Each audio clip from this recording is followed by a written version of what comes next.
Graça e paz, povo de Deus, programa Semeando Vida da Igreja Semeando Família. Bom podermos estar refletindo acerca da palavra do Senhor, trazendo sobre a vida de cada um de nós uma palavra de esperança, de motivação, uma palavra que nos confronte, para que a gente possa continuar crescendo, continuar permitindo que o Espírito Santo, nos transforme, nos aprimore, nos aperfeiçoe.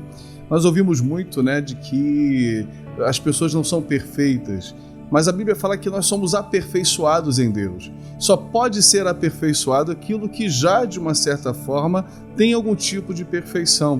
Ruim é quando nós estabelecemos isso como um padrão, dizendo que a gente não é perfeito, que perfeito é só Deus, e por conta disso a gente vai vivendo a mediocridade da vida, sem nos permitir ser aperfeiçoados pelo Senhor. Quantas pessoas você conhecia naquilo que eram os seus vícios, suas dificuldades, as suas fragilidades, encontram a Jesus, são encontradas por Jesus e logo depois estão aí mudando, se transformando, sendo aperfeiçoados em Cristo. Eu creio nisso. Quando a gente fala de Jesus, para mim, algo que me chama muita atenção, no Evangelho de Marcos, no capítulo 3, fala que uma multidão seguia Jesus. E verdadeiramente uma multidão. No Evangelho de João, no capítulo 6, fala que em um determinado momento Jesus pede para que Filipe vá procurar no meio das pessoas, aquilo que seria alimento para poder trazer naquelas pessoas o sustento, que já estava tarde, tinham caminhado o dia todo, estavam com fome. Jesus, se preocupando com aquilo que seria a integridade de cada um, pede para que procure no meio das pessoas ali aquilo que fosse o alimento. E naquela situação da multiplicação dos pães e dos peixes, a palavra do Senhor diz que pelo menos eram quase 15 mil pessoas. Isso é uma multidão no meio do deserto. Quando a gente pensa nisso, quais pessoas seguiam a Jesus nessa época?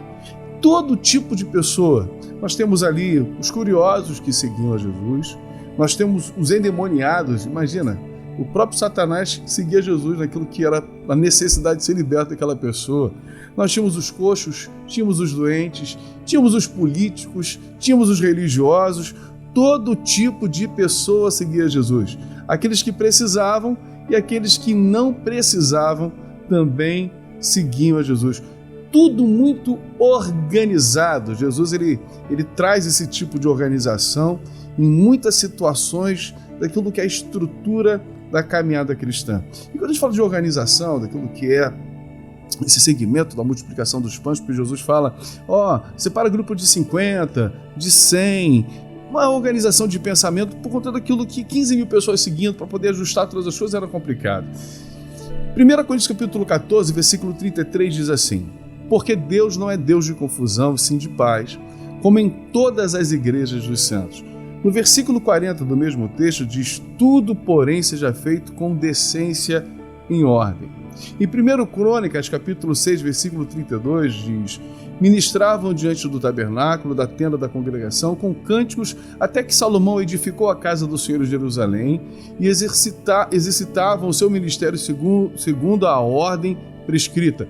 Tinha uma ordem escrita, então, para seguir aquilo que era o ministério. Satanás também tem aquilo que é a sua organização. Em Efésios 6, no versículo 11 a seguir, diz, revestivos de toda a armadura de Deus, para poderes ficar firmes contra as ciladas do diabo. Versículo 12, porque a nossa luta não é contra sangue e carne, sim contra principados, potestades, contra os dominadores deste mundo tenebroso, contra as forças espirituais do mal nas regiões celestiais. Então a gente vê que a todo momento da estrutura da nossa vida, a gente vê exatamente uma multidão seguindo a Jesus. Jesus não faz com que essa multidão fique desorganizada. Jesus estabelece princípios de ordem.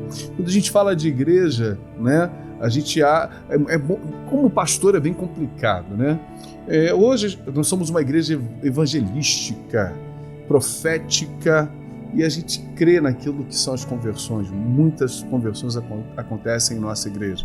Mas também nós temos muitas pessoas que vêm de outros ministérios. E como é difícil, porque o discipulado não é igual, a ideia de Deus não é igual, porque cada um tem uma ideia de Deus diferente. E quando a gente junta tudo isso, como é complicado organizar essa estrutura para que se continue falando a verdade em amor, ajustando aquilo que são as nossas necessidades como prioridades em Deus através da palavra. Jesus, num determinado momento, ele sobe a montanha, ele se assenta para ministrar aos seus discípulos e passa a ensiná-los.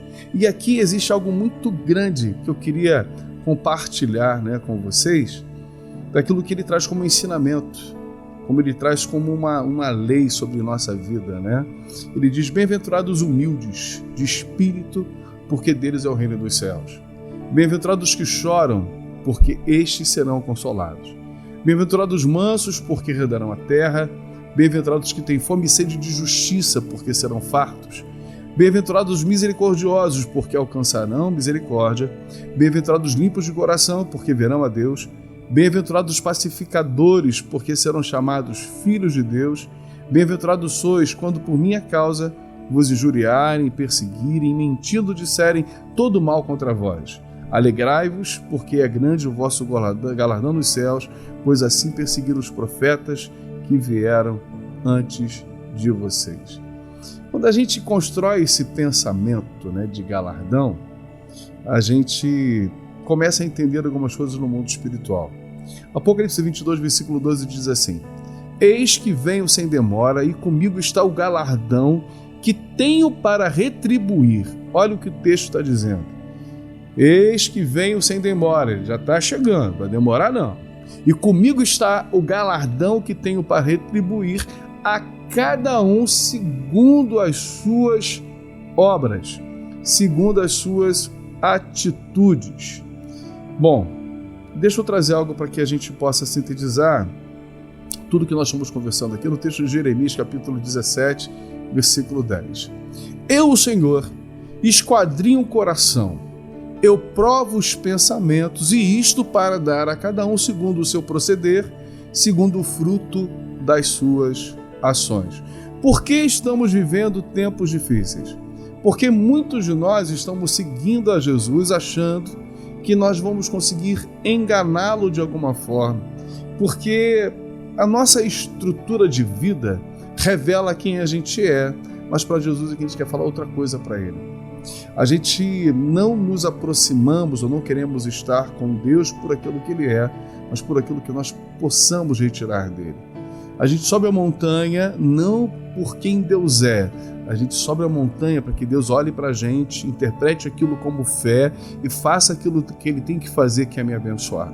Esse pensamento infantil de um filho de Deus é muito complicado, porque segundo aquilo que é a nossa estrutura, para estarmos seguindo a Jesus, essa será a realidade a qual Ele tratará a cada um de nós. Parece que Deus não sabe que quando nós estamos seguindo a Ele, em amor, em propósito de verdade, dentro de nós, aquele que tem os olhos como chama de fogo, olha para a nossa estrutura e em verdade, aquilo que nós expressamos do nosso amor, da nossa música para Ele, é aquilo que a gente vive.